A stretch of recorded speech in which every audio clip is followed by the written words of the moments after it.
Here we are, folks. We are in week 2 of phase 4 of the MCU, WandaVision episode 3. I am so excited to dive right in. I'm Peel. And I'm your boy Travis, and this is the Travis and Peel Show.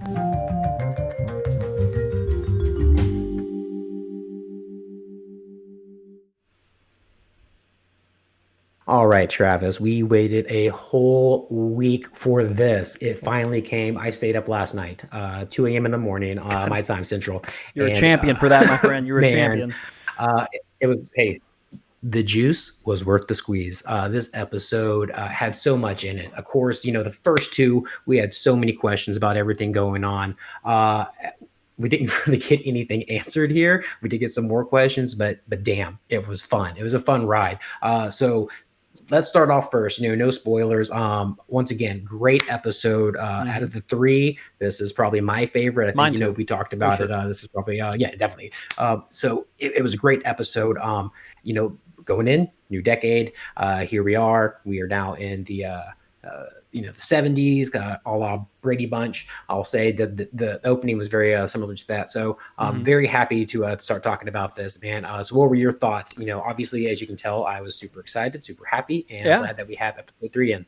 Yeah, I loved it as well. I really dig. Out of all the seasons that were upcoming, I was really, really curious about how are they going to do the whole Brady Bunch, Partridge Family type of thing. And now that I saw that last week we were getting all these cool intros that were like pretty much carbon copying old show intros and like Bewitched and everything, I was really excited for stuff like the Brady Bunch and everything, because you knew that was going to happen. They were going to do the different squares, hexagons. In the sense of which is a theme. That is a theme. It is a weird theme. I don't really understand what I've been trying to piece together what the hexagons could mean. But if there's one thematic thing with their imaging, Scarlet Witch, hexing. Okay. Yeah, I mean that is her shtick. Originally in the comics, is she hexes things. And, I smell what you're stepping in. I smell what you're stepping in. I thought about that last night. I was like, all these hexagons, and I was like, heck, Scarlet Witch. It's always popping up. Like no matter what the style of the show is, the hexagon is always there. So it definitely means something for sure. I think you might be right. You might be right there. But yeah, I overall liked it. Loved it. This is by far my favorite episode. I was talking to you off air about this. I'm not quite sure if you agreed with me and everything, but I really felt that as good as the first 2 episodes were, I feel like there wasn't enough of the mystery. It was there, it just wasn't enough. And I saw online people kind of seeing that thing, seeing it that way, where it wasn't enough for them for those 2 episodes. And I feel like if Marvel went ahead and jumped in and did these 3 episodes, the premiere night would have been a much more one-sided affair with people liking the show a lot more. I feel that way. The first 2 were good. I was happy with it, but I feel like if they just gave us an hour and a half, included the Brady Bunch episode, it would have been a rock solid premiere that everyone would have loved, because the mystery and intrigue that they give us this time, there was a lot more to chew on. And you're right, you said it yourself. Way more questions than they were answers. The answers are coming for sure, but the questions are so good now. That's what made Lost so good. Like, we knew we weren't going to get answers for a long time, but the questions while we were going through the moment are amazing. So, during this past week, we saw online that there were so many people bringing up conspiracy theory after conspiracy theory, Easter eggs they saw. Did you see this? Everybody having their own, shtick on what's happening in the show. We really didn't get into that on last week. We didn't talk about our theories. And I think right now it's a good point to go ahead and tell everybody episodes 1, 2, and 3 are now out on Disney Plus. Watch them if you have not watched them, because now going forward in the rest of this episode, you agree? We're going to talk spoilers. Oh yeah, we're gonna ruin the hell out of it for sure. Well, we'll start off with you, man. Beginning of the episode, again, like we mentioned, you get the '70s Brady Bunch feel and everything like that. We saw at the end of last week the baby bump was popping up as she was bringing color into the world at the end of episode 2, and it seems now this baby is growing at an exponential rate, because we opened the show with the doctor there, and he's like, "Look, you're already at 4 months," and that quickly jumps to 6 months within a span of a couple of scenes and everything. So 12 hours from what Vision says. It's very interesting. I loved Paul Bettany in this episode. He played for someone who's supposed to be a smart android, like you can tell that this pocket reality has him kind of flummoxed about being like this aloof husband, and then like sliding back into his android ways. Like he keeps on hopping back and forth to this, and it makes for great comedy. Elizabeth Olsen's quirks, like ooh, like her reaction to the doctor being like, well, women's minds are very simple, so we have to explain pregnancy in like terms of fruit. At this month they're this size, and at this month they're this size. And then like her response to that was like, are you kidding me? Like, really? Those little mannerisms are fantastic. I love that with her. So she's killing it. Paul Bettany's killing it.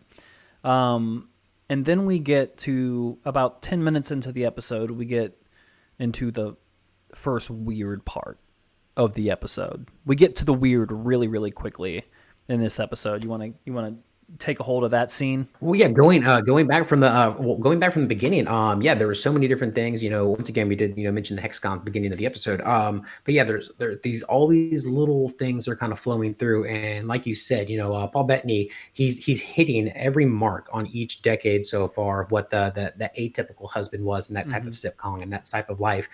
But there's always those moments where, like you said, he's stepping back to that android type self and he's questioning what's going on. And we got a lot of that in this episode, where he's, hey, talking to the doctor. So 12 hours, what size should the baby be? Because, she just had a baby about 12 hours ago. Yeah. And then now she's, 4 months. Big, developmental time for her. And so this, that once again, more questions. How is this happening? Is this the time speeding up? Is it just her, speeding this up herself? And what is the point of trying to get, all this development to happen so quickly? And we're seeing the decades flying through, the whole entire neighborhood. Everything's changing, the stylistic attributes. It's the way that everybody's dressed, everything that's going on in the background. Of course, we're in color in this episode. And, it was really great getting into it. And then when they're talking about the kids, hey, what are we going to do? We're going to obviously have these kids. It's going to be wonderful. We're going to be mommy. We're going to be daddy. Let's name him Tommy. Let's name him Billy. And just going through that scenario, it was really nice to see. But they also have those little side discussions about people are starting to find out our secret. And we're seeing her going through this pregnancy, and she's, having these, like, as they call pregnancy brain, kind of scatterbrained or whatever, where you kind of lose things, and things are, affecting her, little contractions and stuff, and her powers are popping off left and right in this episode. And we start seeing all these little mishaps, all these things that are happening where it shouldn't be. And then of course Geraldine shows up, and they're having this, great interaction with her. And it's just been very interesting at the beginning of the episode, just all the little things that start happening. Like you said, the first 2 episodes, great. They were a slow start to the series, but I think that was intentional. Kevin Feige even said that he wanted to bring this not into a movie format, not giving you the action, the fights. He wanted to give you a small screen experience delivered in a true MCU way. And I'm loving it so far. Cool. Well, let's say going back into the plot and what was happening and everything, like with a lot of the weird stuff that was going on happened pretty early. One Vision has a altercation with the neighbor, which was really weird. He goes and speaks to the neighbor, and the neighbor's trimming the hedges using like a mechanical hedge trimmer, like an old 70s one.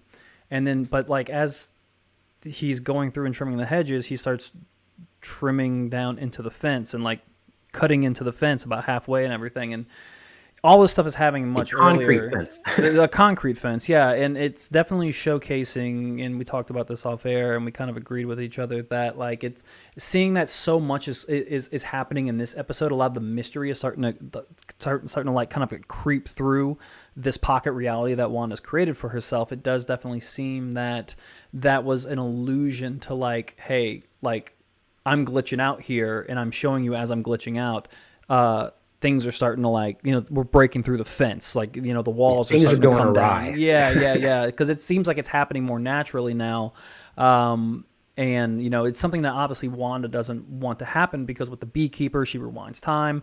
Early in this episode, Vision just kind of like snaps out of the pocket reality and is like, hey, something it just hit me. Something's not right here. Like, and then she stops that too, and then reverts him back to, or either she does or something else that's controlling the situation reverts Vision back. We don't. Second time that it's happened. Happened in the previous episode. Happened in this one. Yeah, we don't necessarily know that for sure, but something is reverting it. But like I said, it's happening much more often, and it's happening deeper too. Like more things are happening once reality kind of breaks down for them, or their reality starts kind of breaking down for them. I mean, technically, we kind of saw a very similar thing like that in episode 1 at the dinner scene, where everything's just like weird but hunky dory until she tells Vision, help him. And then we see that there's not, it's not that hoaxy digital effects that we saw before, like with the cleaning glasses. And you mentioned this, I think, in a private conversation before, but we actually see him and the actual powers, manifest, and he pulls that piece out. And then, for sure. The second episode, boom, Beekeeper, she rewinds it. Vision doesn't know it. This episode, what's going on? What's happening? What happened here?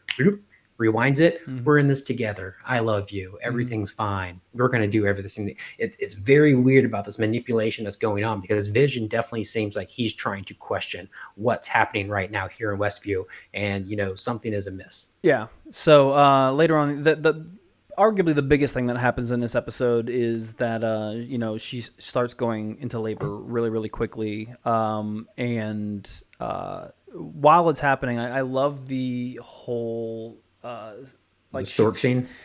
There's a situation where like she's trying to hide like her pregnancy from Geraldine and with the fruit bowl and everything. Yeah. So that's really, and it's kind of like a little tip of the cap and nod to how TV shows hide real life pregnancies during sitcoms and stuff like that. When their actresses get pregnant, they always like hide their top half or have them hold something. So that was a nice little nod that she was actually larger clothes, like the jacket. She was trying to do that just to hide her. Like no one's gonna not notice you being pregnant while it's holding a fruit bowl and everything. It was just fun, a fun little nod to television.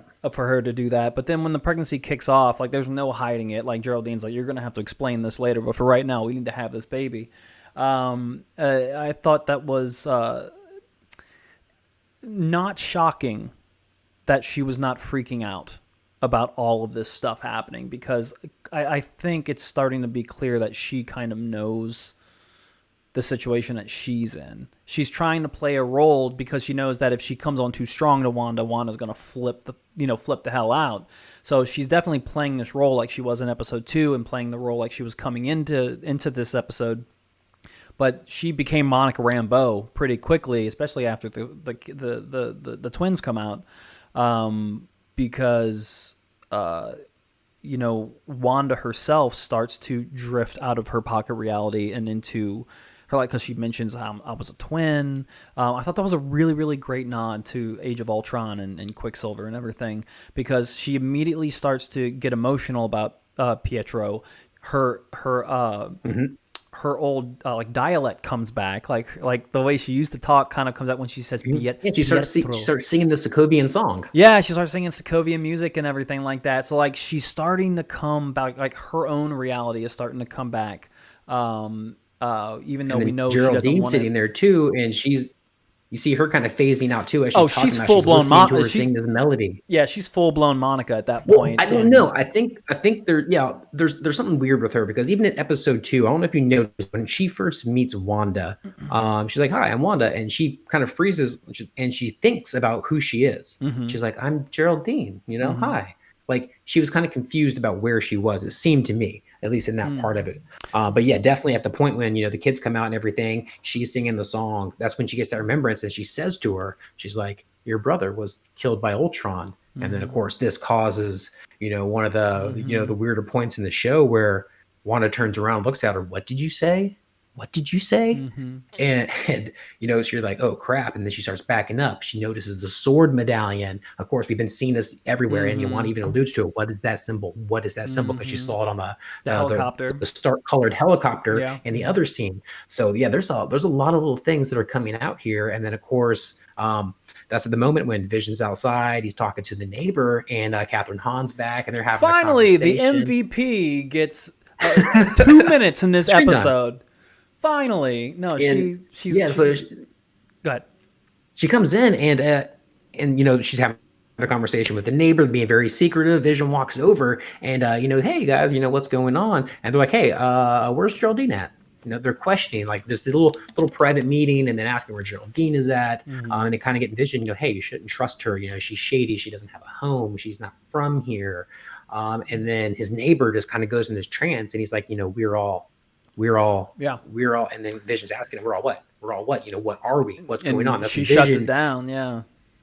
It's really interesting because clearly Agatha doesn't want, or Agnes doesn't want, the neighbor to spill the beans. So it clearly shows that she's in. She's in on whatever is happening. And then Agatha Harkness stuff is still there. She still has her brooch, which is very similar. Like that's the calling card for Agatha Harkness and everything. So like it's starting to be like, we're definitely like, the mystery in those first 2 episodes were small, they were there, but this is the episode where we can really start piecing stuff together, especially in the later scenes that we talk about soon with hypothetically piecing things together, because there's still we have more evidence where there's more evidence now to where it's going to be less conspiracy theory and more actual, okay, I can see what's going on, especially what happens to Geraldine at the very end of this episode. Going right in from when Vision comes inside. Yeah. So yeah, the babies are here. We're going to be going into the 80s next week. Billy and Tommy, which are the names in the comics. You got Wiccan and Speed. So they're clearly going to be part of the Young Avengers with Hawkeye, and we have Ant-Man's daughter, Cassie Lang, who's going to be joining that team as well. Who has been recently recast, and the new Hawkeye and Cassie Lang are both. Yep. So they're all going to be all teaming up together soon and everything. But back to this episode, we go to so we have the twins born. We're going to be going into the 80s, and then we have Wanda being a little too oddly calm after she expels Geraldine out of the reality. A little too calm. Something was kind of weird there. I think it lands a little bit of credence to the rumor that Wanda could possibly be the villain in the Doctor Strange film, which I think would be and what we're talking about here is Vision goes inside looking for what the neighbor was talking about, don't watch out for Geraldine, and he knows that she was inside, goes in, asks Wanda, where's Geraldine? She's like, oh, she left, she went home. But she was real creepy about it, man. She was super creepy, real shady, man. And then, of course, as we see, the screen widens. And this is something that I've talked about that I don't know why I enjoy this. You love this effect. You love it. Yeah, I think they did it for you. Boom, that's the first thing I noticed when we started watching episode 1 was just the 16:9. And then we go into this, and the screen pans out. You get the full screen, and you see, and then boom, Geraldine lands on the outside in this field. She comes out of this giant force field. You see all these vans and, helicopters, SUVs, everything starts coming and rushing around here. And, it pans back, and you see that there's this huge force field around this area, this city. And, S.H.I.E.L.D. has everything quarantined off. And you need to talk about this note that you and I discussed about this when she came through, what you noticed, which was pretty good. Yeah. So when she shot out of the force field, she is still in her 70s clothes. So it goes to show that whatever is manifested in Wanda's world can be brought into the real world. For sure. It's confirmed now, because obviously she manifested this 70s lifestyle for everyone in the pocket reality. Well, she expelled Geraldine / Monica, and then she came out in her 70s clothes. So look, don't get it twisted. This is how we can get Speed and Wiccan alive in the real world. This is how we can get Mephisto, if he is the big bad. If they follow the comic book origins of Mephisto, his 2 parts of his soul being born in the twins, and that's where Mephisto is right now, inside the children, for the children. They love to be they want to take care of these children. Are a big deal, man. I'm telling you, it's it's less conspiracy theory, and if you take the comic story, the comic origins into account, it's starting to make sense. It is starting to make sense. So I'm excited to where it's gonna go.